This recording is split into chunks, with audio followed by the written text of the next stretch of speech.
The purpose of the propeller is to convert the turning engine movement into forward movement of the aircraft. In other words, to convert engine power into thrust. The propeller obtains this thrust by screwing its way through the air. The propeller can also be used as an aerodynamic brake while the aircraft is on ground. The propeller is normally driven by the crankshaft of the engine.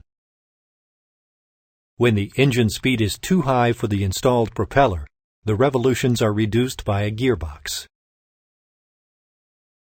Most aircraft have propellers that pull the aircraft through the air. These are called tractor propellers. Some aircraft have propellers that push the aircraft. These are called pusher propellers. Some aircraft use a tractor and a pusher propeller.